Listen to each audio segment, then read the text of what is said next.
আলাইকুম।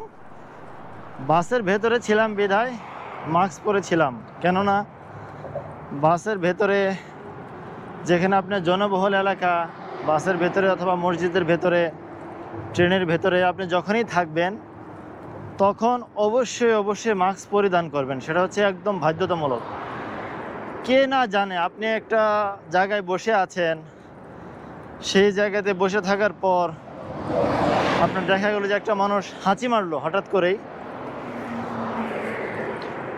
একটা হাঁচি দিল, তখন কি হবে না পারবেন আপনি মুখে হাত দিতে, না পারবেন কোনো কিছু করতে।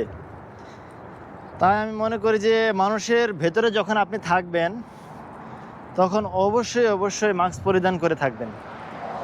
তো আমি একটু সামনের দিকে যাচ্ছি, প্রায় আধা ঘন্টার মতো সময় লাগবে। একটু ঘুরতে এসেছি বাহিরে।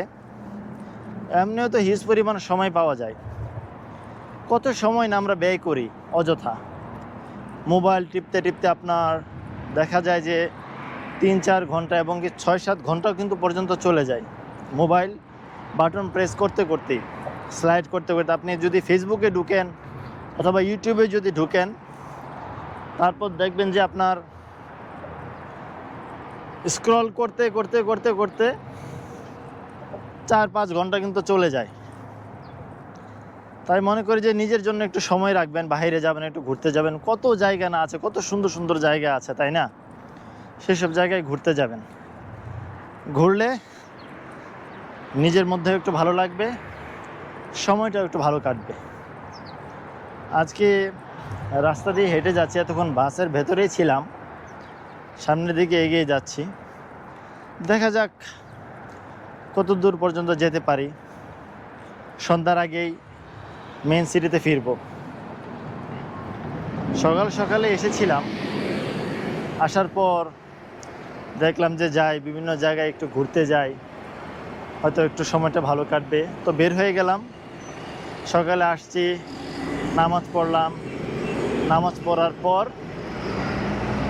খাওয়া দাওয়া করে বের হয়ে গেলাম।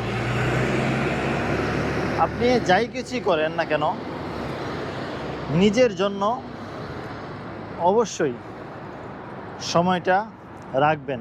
কেননা এই যে সময়টা আপনি ব্যয় করতেছেন, আপনার যখন একটা বয়স হবে তখন কিন্তু আপনি এই সময়টা পাবেন না। তখন কিন্তু আপনার সামর্থ্য থাকবে কিন্তু শক্তি থাকবে না শরীরে, ওই জায়গাতে যাব, এই জায়গাতে যাব।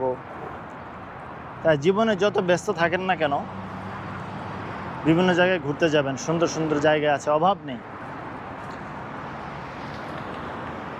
তো সামনের দিকে এগিয়ে যাচ্ছি, দেখা যাক কত দূর পর্যন্ত যাওয়া যায়। তো ভিডিও আরও আসছে, দেখতে থাকুন। আল্লাহ হাফেজ।